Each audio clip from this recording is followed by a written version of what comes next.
Hello, everyone. I see our chat is hopping. We've got so many folks joining us. I'm Cassie with First Book and Lego Build the Change.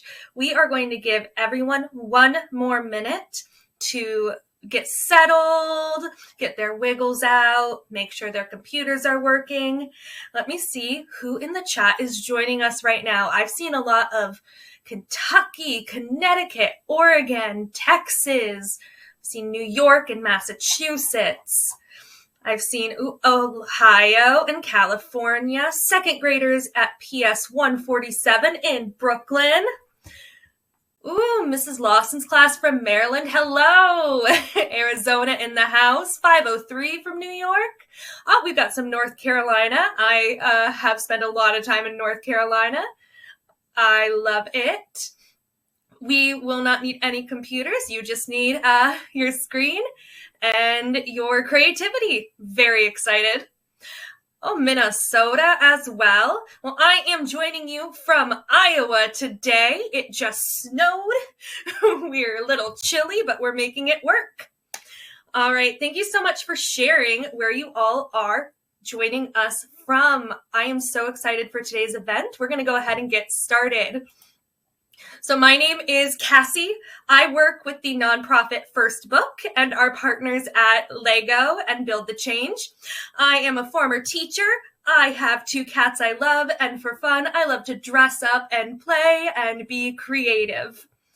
We are going to talk today about tackling water pollution. We've got some stuff that we are going to make happen during our event. We're going to learn about different water environments that need protection. We're going to see creative ways people have tackled both preventing pollution and cleaning pollution. Preventing, cleaning. I wonder if those are going to be important words for us while we do this event. And then finally, at the end, we'll have a chance to start using all of the knowledge we get from our guests and from our friends at First Book and Lego to start building our own ideas, coming up with ways we can keep our waters clean. That is a great segue into, I have a friend at the Lego group. He is amazing. He is awesome. He's here to introduce himself. His name is David. In your classrooms, go ahead, give a loud hello to David. Ready? 1, 2, 3. Whoa, I can hear it. It's so loud. I can hear all of you out there. And I'm in England, in Europe, still in Europe, despite what others say. I can hear you. You are very loud and clear. Thank you for shouting, and thank you for the warm welcome, Cassie, and everyone out there. As I said, I am in the UK, in England, just outside London. My name's David. I work for the Lego Group. I work on a really fun team that looks at the program Build the Change, amongst other things, and we have tons of fun. And we do play a lot. And I wanted to show you, when you work at the Lego Group, if you're really lucky, you get your own business card of yourself. You can't really see that, it's a bit out of focus, but on the back it's got all my details, and I just like sharing that. That is me as a minifigure. There you go, life goal reached. So what are we doing here today? Who am I? Let's have a little look at the slide. Now, this is me. As I said, Lego Group. You can see tons of Lego on there. I'm also crazy. If you've joined these sessions before, I'm crazy about, I want to finish that sentence. I'm not just saying I'm crazy. I'm crazy about wildlife, nature, the environment, and making sure we all have an incredible planet for hundreds and hundreds of years ahead. You can see a picture of me holding a bird there. Not holding it, it landed on my hand. It was very nice. And then the last picture on that screen is, of course, me with a giant Lego horse, because why not? I'm very good at controlling Lego horses, apparently. So why am I excited to be here? Well, as I said, I work for Build the Change on the program, and you know what? I'm going to ask for the video to be played now to give you a little bit of insight into what Build the Change is, just in case you don't know. Here we go. Are you ready to build the change! The Earth needs your amazing ideas to take on the big challenges that our planet and people face. Like protecting the environment, or building a future where everyone is included.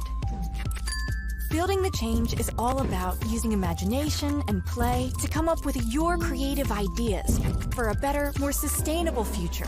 Because your ideas are awesome. And everyone needs to hear them, from your friends and local decision makers to world leaders and people everywhere. So, are you ready to build the change?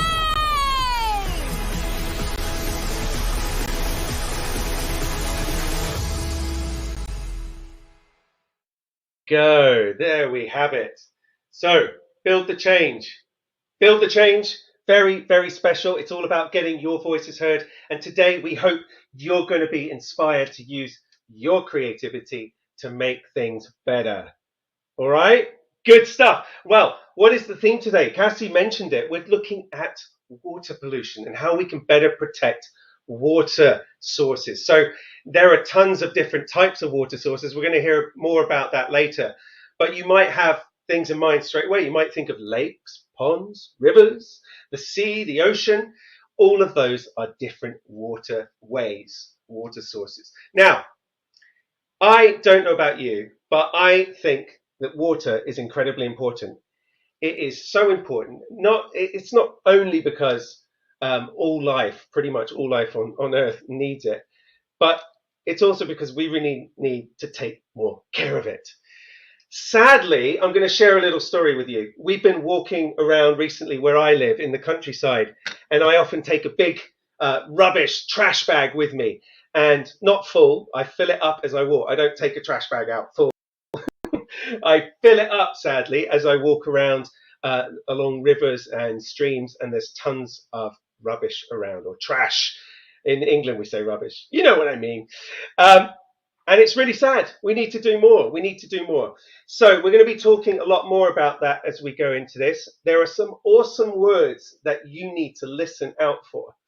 One of them is cleaning. You can see on the screen here, cleaning. I think you all know what that means. Maybe you don't do it enough at home. I know my kids don't, if we're going to look at their rooms. But cleaning is basically making something clean. Easy. We all know what that means. But what does pollution mean? Pollution, what does that mean? Well, pollution is pretty much describes anything that when added to the environment, it's harmful, it is toxic, it damages the health of the environment and life on Earth. You might be able to think of some different types of pollution. Maybe put some in the chat if you can think of any now. I know that there's pollution from smoke in factories, there's car pollution, there's air pollution from that, there's oil spills. But if you have any more ideas, stick them in the chat and let me know. But when we talk about water pollution, what do you think of? There are things like oil spills again. There's waste coming in from households. There's a lot of single-use plastic. Yes, litter, trash. We're getting a lot of chemicals, diesel, a lot of trash, plastic bottles, garbage. A lot of really burning trash. Thank you. Light pollution, very good. Candy wrappers. Yeah, absolutely. Look at all these answers, guys. You are amazing. But there's a lot going into our water, and we're going to hear more about that later. Now, thank you for writing all of that in the chat. The last word is, of course, preventing. Now, what does preventing mean? Well, pretty much preventing means stopping something from happening. You stop something from happening. For example, my alarm clock prevents me from missing my meetings in the morning, sometimes, most of the time. Or the traffic lights prevent car accidents. Or you could say that person prevented their trousers falling down by wearing a belt. I thought you might like that. It's very silly. Or another one, I prevented my brother eating my cake by eating it all myself. Yeah, good. That happens a lot. So those are our awesome words today. Let's move to the next slide and see what we've got, because we've got a little bit of a poll for you. Now, your question is, as you can see there, do you think humans do enough to protect our planet's water environment? So oceans, seas, lakes, rivers, ponds. Answer on the screen, and we will see what you guys come up with. So we're getting some answers in already. Very good. Very good. A lot of answers coming in. Oh, there's definitely a skew towards definitely not. Some people not sure. That's also right. Remember, there's no right or wrong answer here. This is just asking you what you think as a class. Okay, there's a lot of people saying in the chat as well, we need to do better. So here are the results, folks. 88% of you said definitely not. 7% said not sure. And then some of you, 4%, very, very optimistic, full of hope. We're all full of hope, I'm sure. But some of you felt really full of hope and answered yes for sure. So thank you for answering that. Now, let's look at the next question. Let's look at the next question.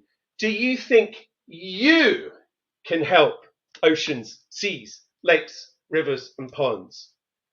What do you think now when it comes down to you helping? So before it was humans. What about you helping? Whoa, I'm liking what I'm seeing already. Look at this. Now, remember, we had the last one, we had a lot of people saying in the top one, no, and now we're saying yes for sure. So a lot of you, I'm going to wait for the final result, but I'm pretty sure I know where it's going to land. Look at that. You guys rock. That's amazing. You feel yes for sure. 116 of you, in fact, classrooms thought yes for sure you can help. And someone has written there, Matty, my students go out into nature walks and clean up around your town and your playground. Well, you rock. I love that. Thank you for doing that. You're amazing. And I'm sure many of you do similar things. We can all do our bit. It does, like Debbie says, it just takes a little bit. Go out and help. Right, wiggle break. I feel some special guests coming on. Some special guests. They are waiting in the virtual lobby. So imagine if we were in a television studio, they're just back in the green room drinking some water. So we're going to have a wiggle break to go and see them. Now, we've been talking about waterways. How do we travel? How do us humans travel in waterways? I want you in your class to get a bit energetic now. I'm going to get energetic too. It's the most energetic I've been all week. First of all, we're going to swim. Let's pretend that we're swimming. I'm going to do some front crawl. Here we go. And you can move around. Let's do some front, maybe do some backstroke. Ugh, backstroke. That's the most stretching I've had as well all week. Good stuff. Maybe some butterfly stroke. There we go. No, that's not butterfly. That's breaststroke. You know what I mean. I can see you all doing it. You're amazing swimmers. Now, let's try, shall we do a canoe? I love canoes.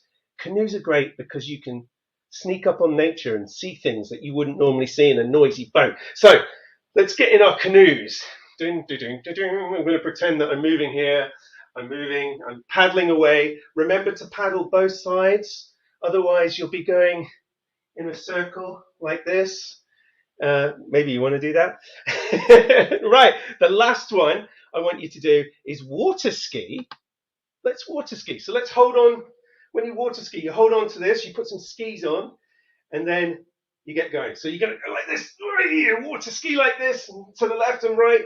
And then we're going to do something really cool. You're going to see your friend on the shore, and you're going to wave at them like this. Hey!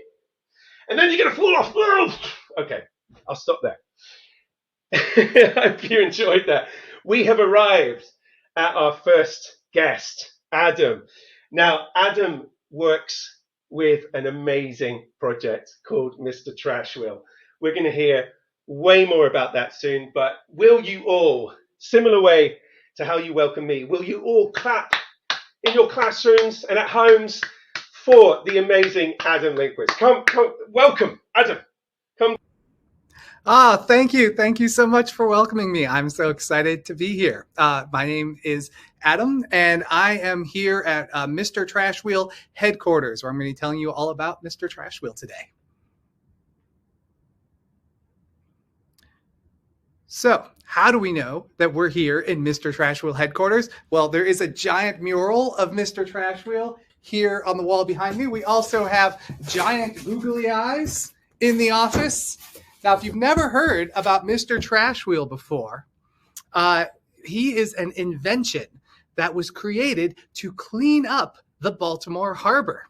And Mr. Trash Wheel was created by the Clearwater Mills Company and an inventor who saw trash in the Baltimore harbor and wanted to do something about it. So this is what the Baltimore harbor looked like before we had Mr. Trash Wheel. Mr. Trash Wheel lives in Baltimore along with some of his friends. And we saw this trash, especially after the rain. Rain would carry this trash off of our streets and into our storm drains.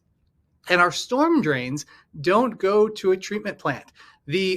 Anything that goes down a storm drain does not get filtered, does not get cleaned up. It ends up going into our streams, and those streams lead into the Baltimore harbor. So we would see all of this trash, and it made us, and it made the inventor of Mr. Trash Wheel, John Kellett, very sad to see all of this trash going into our waterways. So John got creative and decided he wanted to create an invention that would pick up the trash before it flowed into the Baltimore harbor. So we created this device on the next slide here. This was our original water wheel powered trash interceptor. This floating device does not move around. It stays in one place at the end of a stream, and trash coming down that stream is picked up by a system that you can't quite see in here because this kind of looks like a floating barn, but inside there's a conveyor belt and a big water wheel, and it picks up the trash that comes in front of it. But there was a problem with this invention.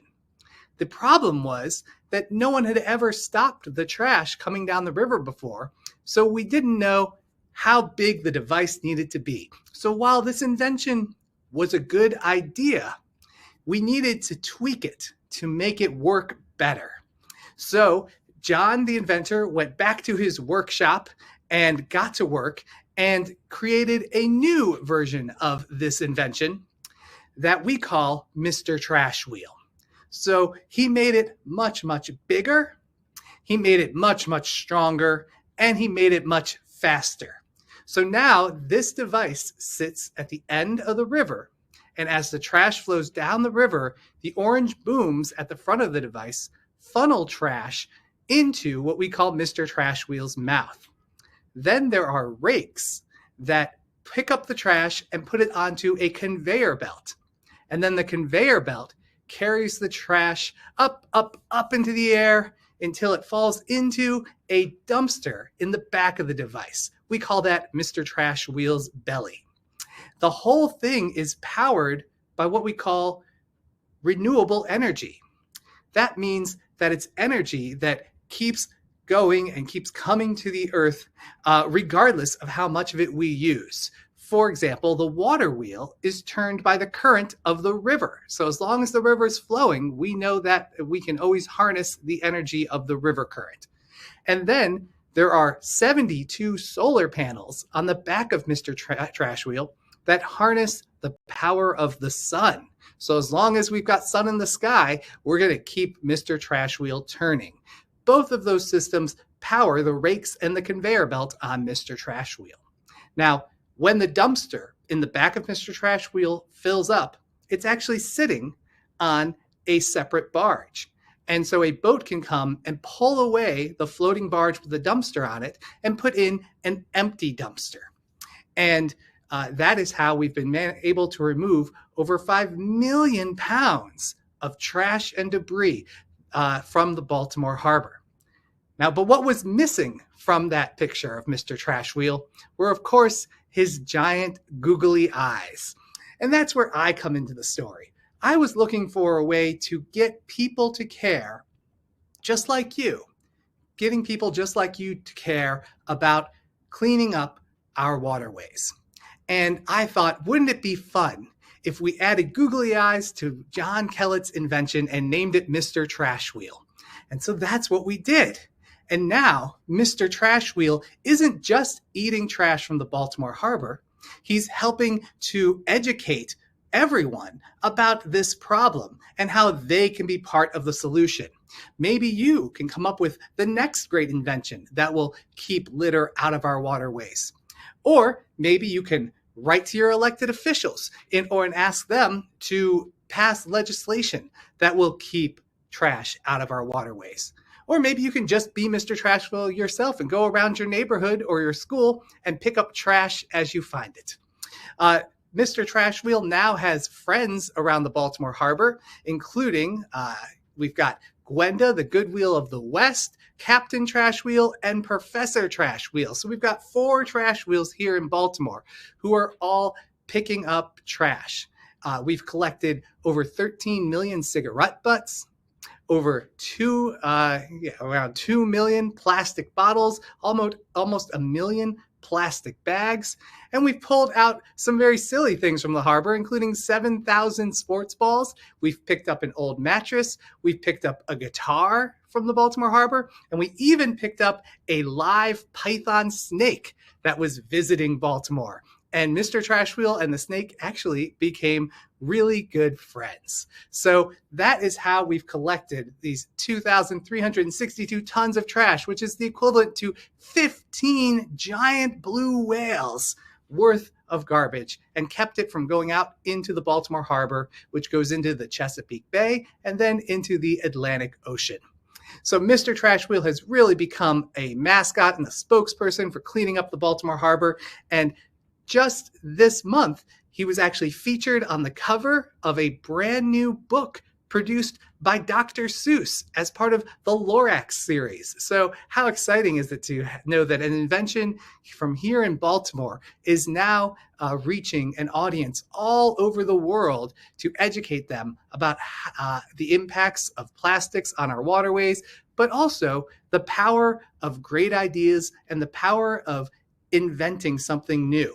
So I'm really looking forward to seeing what everyone on this call comes up with today. And of course, we have a Mr. Trashwheel here made out of Legos, which is just phenomenal. There's so many Mr. Trashwheel fans out there. They write songs about Mr. Trashwheel. They bake cakes shaped like Mr. Trashwheel. There's so many Mr. Trashwheel birthday cakes out there. And I believe I'm going to take a moment now and actually I'm asking you to join me in a sing-along. So you heard that Mr. Trashwheel picked up a guitar. Well, I actually really like to play guitar and sing songs. And I'm going to share a song with you that a Trashwheel fan wrote about Mr. Trashwheel. This is a song by Jonathan Jensen. He is a bass player for the Baltimore Symphony Orchestra.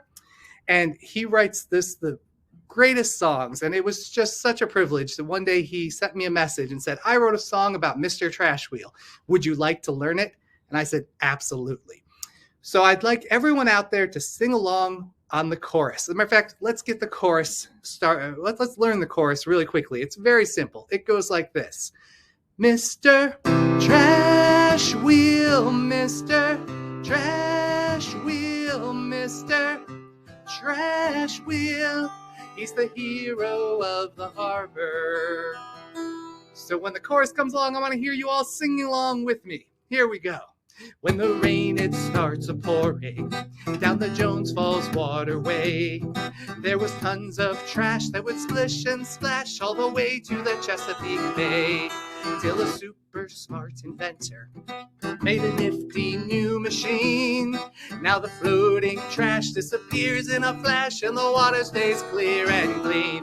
Mr. Trashwheel, Mr. Trashwheel, Mr. Trashwheel. He's the hero of the harbor. Mr. Trashwheel, let me hear you. Trashwheel, Mr. Trashwheel. He's the hero of the harbor. Every plastic bag and bottle, every Starbucks latte cup goes a floating south to a big wide mouth where the trash wheel swallows them up. He's collected logs and tires, even snagged an old guitar. But a python snake really takes the cake for the strangest find by far. Mr. Trash Wheel, Mr. Trash Wheel, Mr. Trash Wheel. He's the hero of the harbor, Mr. Trash Wheel, Mr. Trash Wheel, Mr. Trash Wheel. He's the hero of the harbor. Now they built him a companion in a slightly smaller size, looking cute and chic down at Harris Creek with her long-lashed googly eyes. And with Wenda and the captain, they work wonders for the bay, sucking up their yachts and the cigarette butts up to 25 tons a day. Mr. Trash Wheel, Mr. Trash Wheel, Mr. Trash Wheel. He's the hero of the harbor, Mr. Trash Wheel. Professor Trash Wheel and Captain Trash Wheel. They're the heroes of the harbor in Baltimore.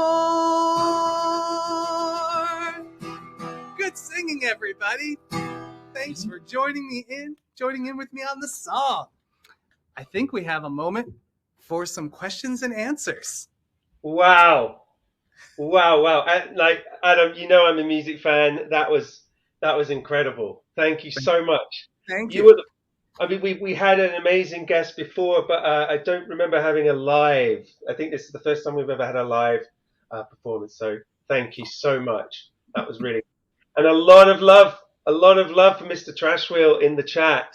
A lot of love. So we've got some questions for you. I will press on with those. I could talk to you for hours, but I will press on with the questions. One that came in is, does Mr. Trash have a birthday? Very important question. Yes, Mr. Trashwheel is turning 10 years old this year. His birthday party is going to be on April 20th. No way. Fantastic. 10 years old and so established and accomplished already, just like everyone listening. I'm sure you are too.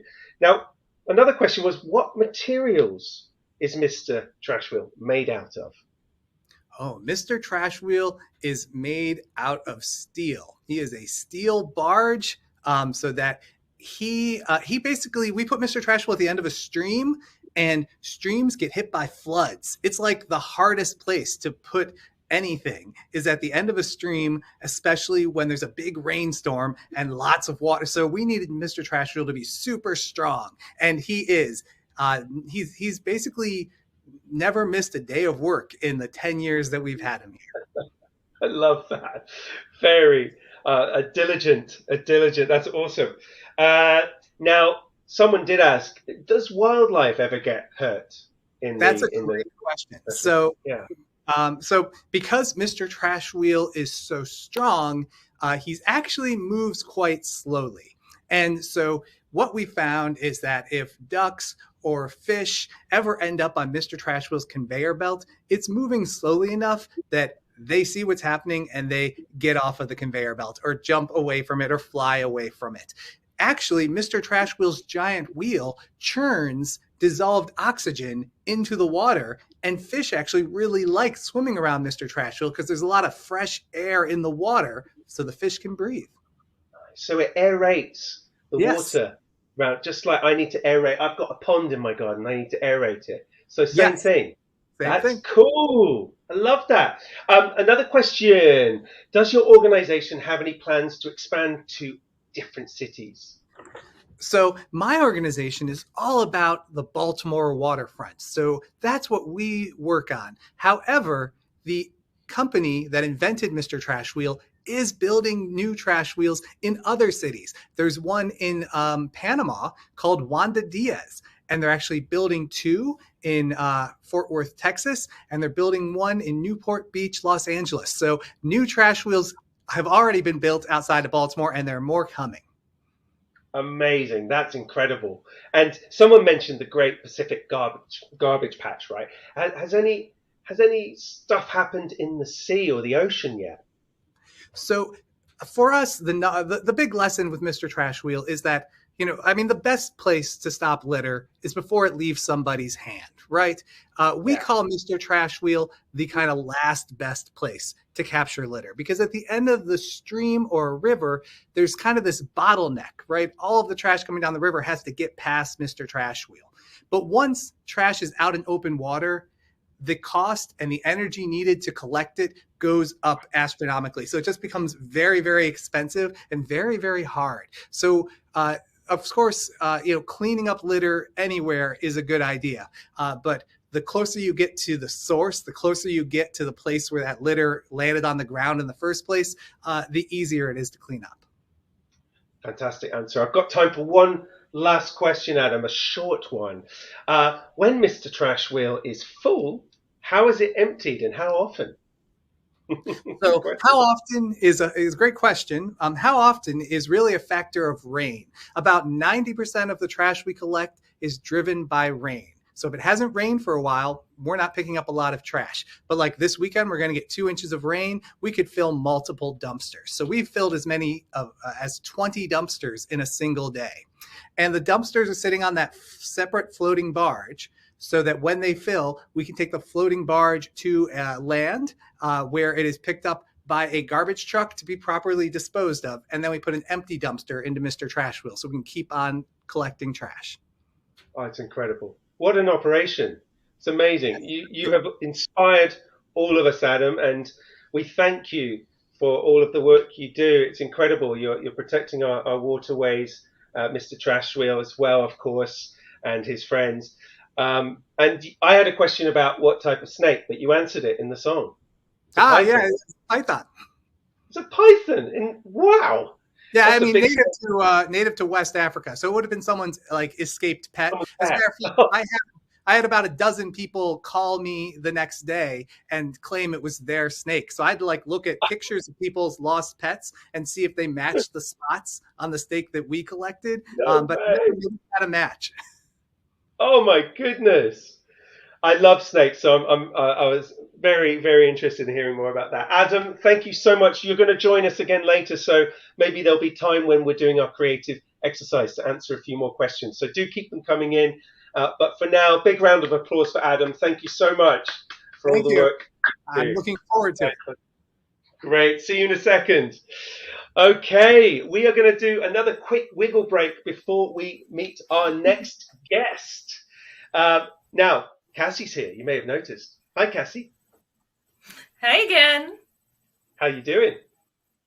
I'm good. I'm going to have that song stuck in my head for days. I'm so happy. Trash Wheel. Oh, love it. Love it. He's the hero of the harlot. Oh, beautiful, beautiful. Now, we are going to have a little bit of fun now. We've got 2 questions for you. And when you're in your classrooms and you want to answer this, you have to show your teacher one of 2 movements. So if you think the answer to the question is clean, then you have to do a cleaning motion. Maybe it's like this or sweeping. Yeah, let's do this one. Let's do this for Karate Kid fans out there. Good. And then the other one is preventing. Now, you remember what I defined preventing as? Stopping something from happening. Look at Cassie. Cassie did the action. Can you do that again? You're very good at it. Wow. Very good. Watch me. I've been practicing. Oh, that's good. That's fast. That's a fast prevent. I can do it midway through a sentence. It's amazing. So let's move on. Let's get the first question. So here we go. Are they cleaning pollution or preventing pollution from going in the water? This is talking about, of course, Mr. Trash Wheel, sorry. Mr. Trash Wheel. Are they cleaning or preventing?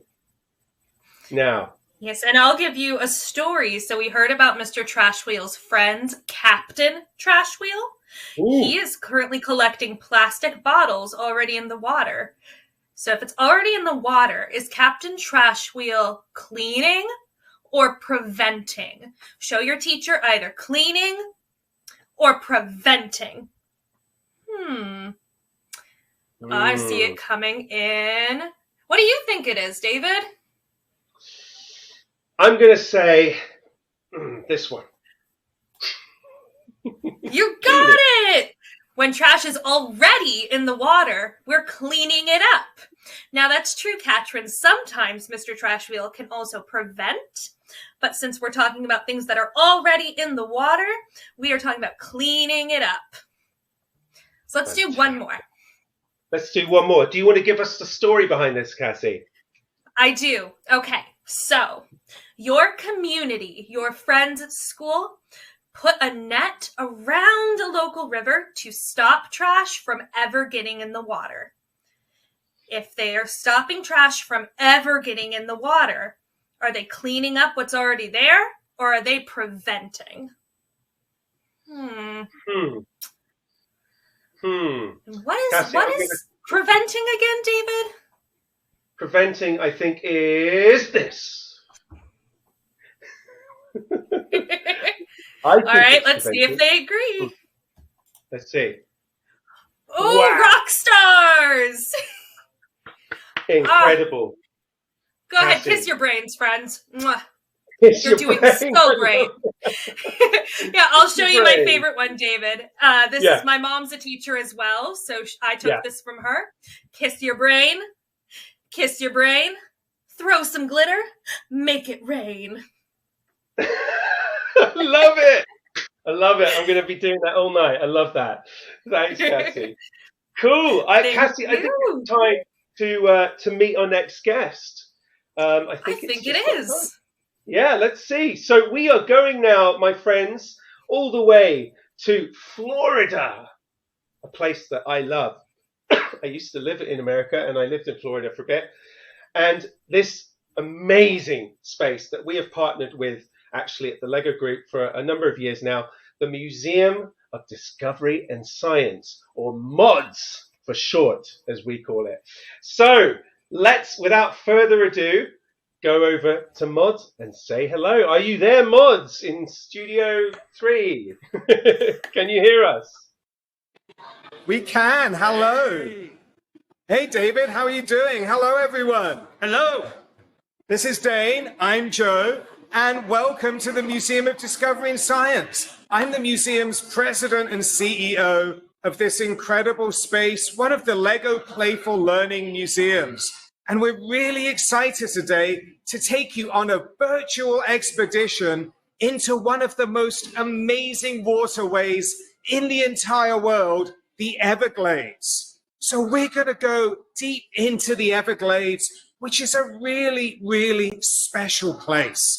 So has anyone ever heard of the Everglades? Has anyone ever been to the Everglades? I'm going to ask you in a minute about some of the animals that might live in the Everglades. So stay tuned for that question.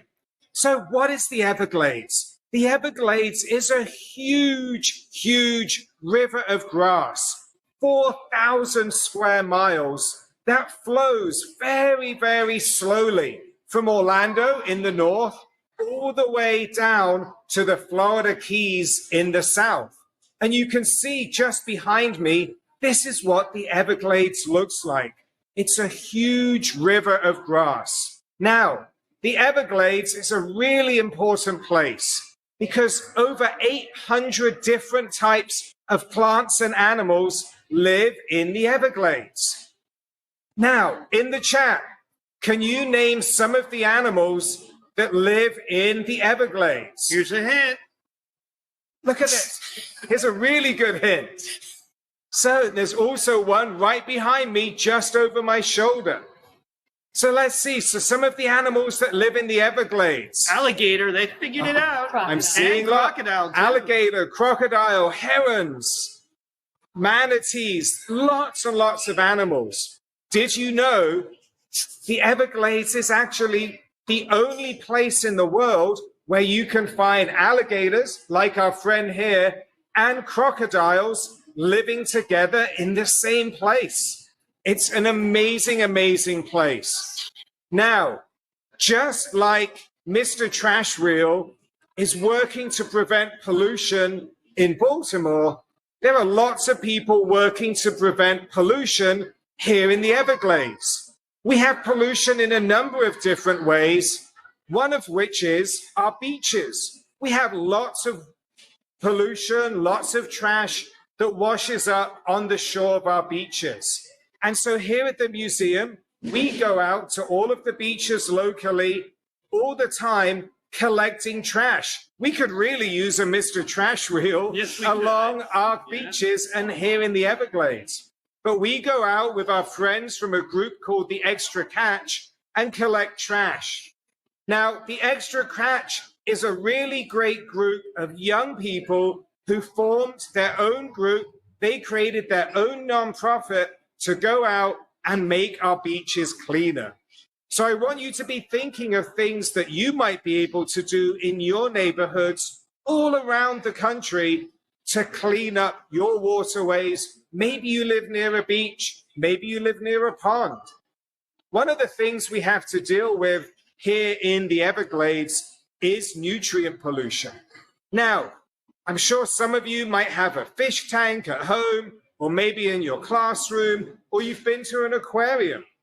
Let's think about for a minute when you're feeding your fish. You know that if you feed too much, the water might get cloudy, and that might not be great for the fish. The same thing happens in the Everglades. We have lots of agriculture, lots of farms, and if we put too many nutrients and fertilizers into the Everglades, that can be a real problem for the plants and animals that live there. So thankfully, there are lots of really great people here, whether at the museum or in national parks, or volunteers and schools working to make sure that we keep our Everglades clean and safe for generations to come. You know, one of the things that I really want to talk about is what are things that you can do? There are lots of things that you can do each and every day to help make the world a better place. One of the things, now we're here with an alligator, but I'm sure some of you have pets at home. Dogs, cats, bunny rabbits, maybe even snakes. Now, playing with your animals, taking care of animals is one of the most important things that you can do to not just make you healthier, but to really gain appreciation and empathy for the world around you. If you don't have a pet of your own, maybe you've been to a zoo, maybe you go to your local museum and meet some of the animals that live there.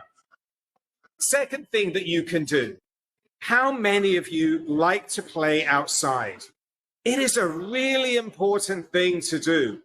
I love to be outside, even when it's raining. I love going for a walk in the rain. I love splashing in ponds. I love making a mess, digging in dirt, taking a minute to get outside, climb a tree safely, supervised, with an adult nearby, but get outside and really connect with nature. You know, the other thing, I mentioned our friends at the Extra Catch. This is a group of young people who got together and decided they were going to make a difference. Here at the museum, we host the Broward County Youth Climate Summit, where we work with children from our school district who make their own plans to make a difference. Think about ways you can volunteer, you can pick up trash, and you can get involved in your community. Now, there's a lot of things, and we can't all be a Mr. Trash Wheel or can't all work in a museum and build nonprofits, but each and every one of you can do one thing. Whether that's doing a better job at recycling to make sure that trash doesn't end up in our waterways, maybe it's composting at school, taking your food waste and making your own compost pile. Maybe it's writing a letter to an elected official to have them be a part of the solution. Together, we can all build the change and make the world a better place. Now, one of the people who's making the world a better place each and every day is my friend Dane. Dane heads up our life science program here at the museum. We have over 500 animals ranging from river otters, we even have some pythons, snakes and corals. And each of those animals is an animal ambassador who helps educate our visitors about the importance of these animals. So Dane is going to introduce our alligator friend and say a few words about our program. Thank you, Joe. So yes, this is one of our 3 male juvenile alligators. This animal is currently sorry, he likes the camera. He's not camera shy at all. This animal is currently about a little over a year old. We usually keep them until, sorry, I'm being direct. Oh, come in front. I'm sorry. Here you go. My director wants you to get a closer look at our alligator. Anyway, this alligator is about, I would say, almost 18 inches long right now. They will grow all the way up to 10 and 12 feet. So we don't keep them that long. We keep them when they're small. And then after they get to about 3 feet, we return them to the people who gave them to us and swap them out. That's so that we can talk about juvenile alligators and how they grow in the Everglades. Now, some of you may know alligators were almost extinct at one point in Florida. They were overhunted and impacted by everything from pollution to urban sprawl. And there's a huge success story. Now there's alligators everywhere, and they've been taken off the protected species list. So this is one of the ways that we can talk about and learn about how we can make a difference. The only reason we have alligators today is that people like you and people like the folks who work for the state and the counties all got together and they saved the alligator from extinction. Now, one of the other things that we heard about Mr. Trashfield was that they found a python in the trash one day. We have pythons down here, but they're what we call invasive species. The big culprit there is the Burmese python, and we actually have 2 Burmese pythons as part of our animal ambassador program. Now, these snakes don't belong here, and they're really voracious in how much they eat, to the point where they're actually starting to have an adverse impact on the animals that are supposed to be here. Deers, rabbits, foxes, possums, raccoons, all those animals belong in South Florida, but because of the invasive Burmese python, their populations are starting to become impacted. So we work with different organizations like the Conservancy of Southwest Florida to help educate people not only about the plight of our local indigenous animals, but how they can help control Burmese python populations. We actually have python cowboys in South Florida. These are guys who go out and catch pythons and get them out of the wild so that we can study them, use them as educational animals, and keep them from eating our native animals. So that's another great thing we can do. Water pollution, we were talking about earlier, as water flows from Orlando down through the Everglades and into the Keys, it can pick up pollution from different urban areas, from farming runoff, agricultural runoff, and whatnot. And that pollution can adversely affect the animals in the Everglades and in the Florida Keys. So protecting the pollution and stopping the pollution at its source, which it was discussed during the Mr. Trash Wheels segment earlier, is a way to help prevent it from getting to the Keys, from getting through the Everglades. So as you walk around your neighborhood, think about if you see trash on the ground, pick it up and put it in a proper receptacle. If you do that, it will never make it to the mouth of Mr. Trash Wheel. It'll never make it to the mouth of one of these little fellows either. So keep working on it and just pick up trash, do what you can. And I see we have some questions, so I'm going to go back to Joe so you can answer those for you. Thank you, everyone. David, thank you so much.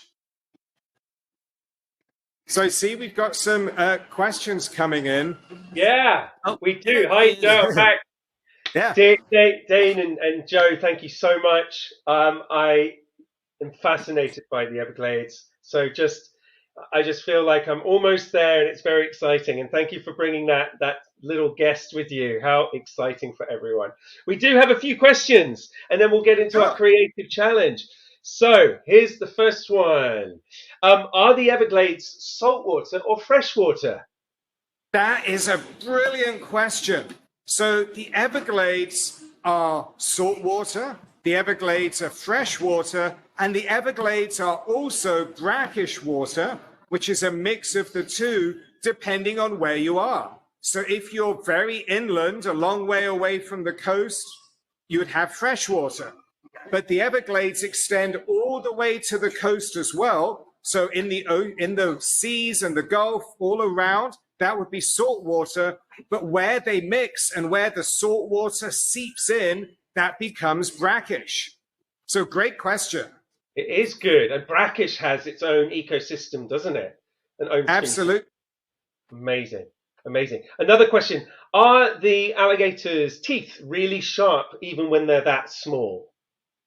The alligator's teeth are very sharp, even when they're that small, because when alligators are born, the mother lays the eggs, and then when the eggs hatch out, they immediately have to start fending for themselves. So those little alligators grow very quickly, and they have to have sharp teeth because immediately they become predators, which means they're out there catching fish, frogs, small animals. So absolutely, those teeth are very sharp, even though he's very small and very adorable.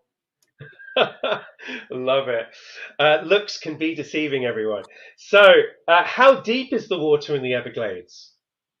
That's another really great question. It's actually fairly shallow. So different parts of the Everglades may only be 5-6 feet deep. And so it's not a very, very deep body of water. It's a wide, shallow river that goes very, very slowly. Keep in mind, the Everglades is very flat. South Florida is very, very flat. The highest point between Fort Lauderdale on the East Coast and Naples on the West Coast is maybe only 9 feet above sea level. So it's a very shallow, flat area that just goes very, very slowly. Wow, that's incredible. It's shallow. It's almost like the Netherlands in how little it moves up. The Netherlands in Europe, everyone.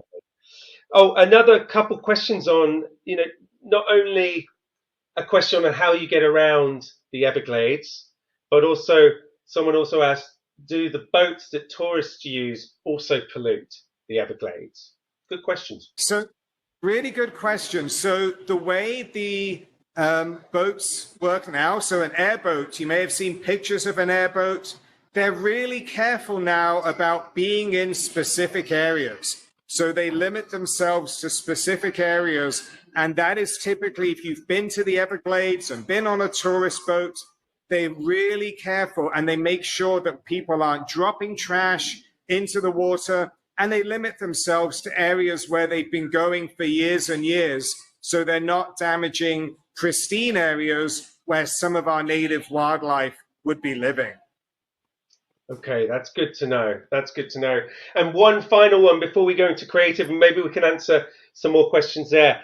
How old do alligators get? What's the kind of age range on those? Yeah, so Dane, about 60 years probably? 50 to 60 years. 50 to 60 years, yeah, thank you. Woo! So alligators get to be 50 to 60 years, and they can get to be huge. When you see a big alligator that's 50, 60 years old, they can be 12, 13, 14 feet long, which is enormous, almost a dinosaur. Wow. I remember that as a teenager, going out in the Everglades and coming around the corner, and there was a 12-footer, a really big, famous one, just sitting there. And being in a very small boat, you feel very exposed. But it was awesome. I loved it. And at 12 feet, those teeth are even sharper. I bet. Thanks, guys. I love that you've got little minifigures on your, if everyone can see. Absolutely. Love that. Joe, Dane, thank you so much. We're going to go into a creative exercise now. We'd love you to join and take part. Absolutely. And we'll see you there. We're straight in there. We're straight in there. You're staying on. No room for a break. Hi, Adam and Cassie. How you doing? You all back? Great. Good.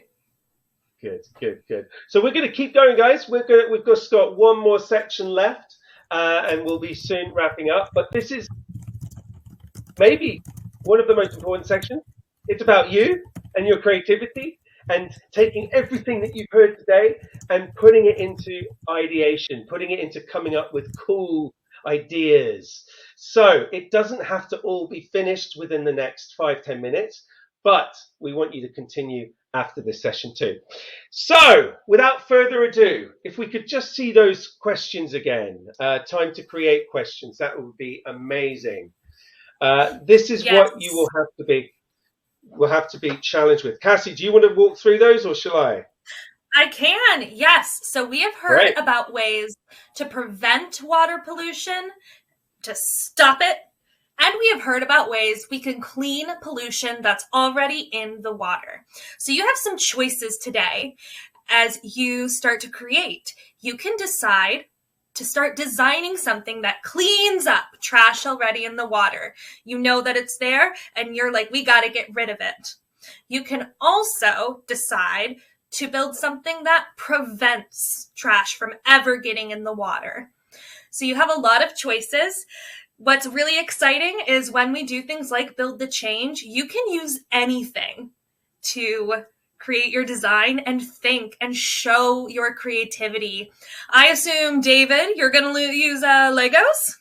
Yeah, I've got my big box here. Going to use those. Mm-hmm. I was inspired by Mr. Trash Wheel today and actually decided to do my build out of trash around my office. So I've got like an empty coffee cup, the sleeve. I've got some old paper. So I'm going to see what I can build out of some trash. Very nice. Love that. And what about our friends? I can see Joe's got some Lego bricks handy, I think. Yeah, there we go. Ready to go. Adam, ready to go. Ready to go. And Adam, how about yourself? I mean, great minds think alike. I'm going to be using some trash from around my office as well. Perfect. Very good. Very good. Well, let's get started, everyone. Yeah, is that right, Cassie?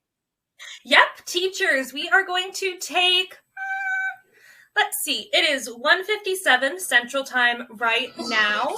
We want to give you a good 8 to 10 minutes to build. While we're on the camera, you can go ahead, ask more questions. If you had questions that didn't get to be answered, we can share those in the chat. We will pepper them to our friends as they build. And if you want to share what you're building as well, if you have an exciting idea, your teacher can share that in the chat too, and we will shout out what we're seeing. This is a very low, loosey-goosey, go with the flow creative space. Anything you can think of is valid and welcomed. So we're excited to hear what you start thinking of. It is now 1:57 Eastern Time. We will go for 8 minutes. Awesome. 8 minutes, folks. 8 minutes to wow us, to create, to ideate. And remember, as Cassie said, there's no, every idea is amazing. Every idea is amazing. No ideas are wrong. Everything is a-okay to share. It's all good. So, Cassie, I'm thinking I was really inspired by both speakers, of course, but I've got a few bits in my Lego collection that I don't know. When I saw this, I thought, this could be cool to put. It's like a robot arm type thing, and I thought maybe I can use that. Maybe I can repurpose it. And let's see.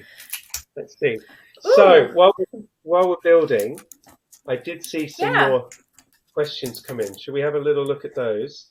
And hopefully, I've got one, David, to start with.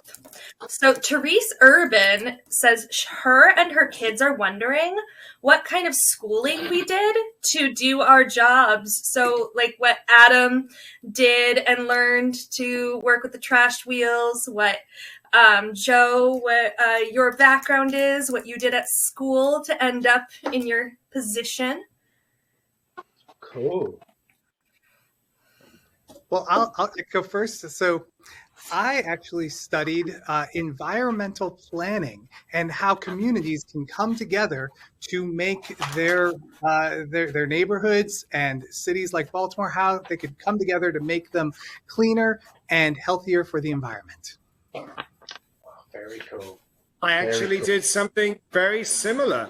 I did environmental science, and so spent a lot of time learning about the environment and kind of studying the impacts that humans had on the environment. So sounds like we had similar backgrounds. And guess what? I studied environmental science too.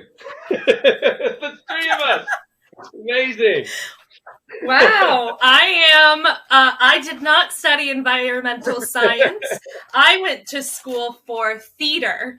So I went to school to learn all about theater and the arts and how we can use theater and books to teach and learn and be creative. Amazing. That's a great question. Great question. And All right, I let's think, see what else we have. yeah, is there anything else? Ooh, Maddie Rice. That is a really great question from one of your first graders. One of the first graders asked, why don't we burn trash? Are the cons of burning trash outweighing the pros? Ooh, good question. Who wants to take that one? Let's take that. Hot potato. Well, I can give my 2 cents to start with. When we burn many types of trash, there's a lot of smoke, and that smoke can be very toxic and harmful to our health, harmful to nature. And so it's not always the best thing to do. In fact, it's really the best thing to do. It can be, if plastic's in there, we all know that different plastics have different compositions, different chemicals are inside. It can be quite dangerous. Anyone else want to add to that? I would like to say, what we strive for here in Baltimore is to create a zero waste city so that we don't have trash to burn in the first place, right? So that we think about things as a circular economy, which means that when a product is made, when packaging is made, you're already thinking about how that packaging is going to be collected and recycled and repurposed into new packaging and new products. I love that. Absolutely. We did Joe, go ahead. Couldn't agree more. We always talk about reduce, reuse, recycle, but perhaps the best thing to do is refuse and think about do you really need that extra plastic bottle or that extra paper cup? Could you use a reusable bottle or a reusable cup? So definitely think about not having to put trash into the system in the first place. Great answers, guys. We did, it's fun, isn't it? We did a session on circular economy a while back, didn't we, Cassie? It was really, really great fun. We did. Yeah, it's awesome. Anything else, Cassie? Let's see. We've got a lot of people excited in the chat. Sorry, I'm reading up, y'all. Oh, cool. Kim, I'm going to try to say your name correctly, Kim. Kim Kokalias says that a second grader from her class is building a Lego city at home and has added a fountain to help keep the water clean. That is so cool. Love that. Do you have an endless supply of googly eyes in your office? Yes, we have more googly eyes than you'll ever need. Amazing. I'd be disappointed if you didn't. Joe, we had someone wondering why Dane was holding the alligator the way he was near the neck. Absolutely great question. So when we're holding an animal, whether it's an alligator, a turtle, a snake, we always want to give their body the very best support they can so that it's comfortable for them.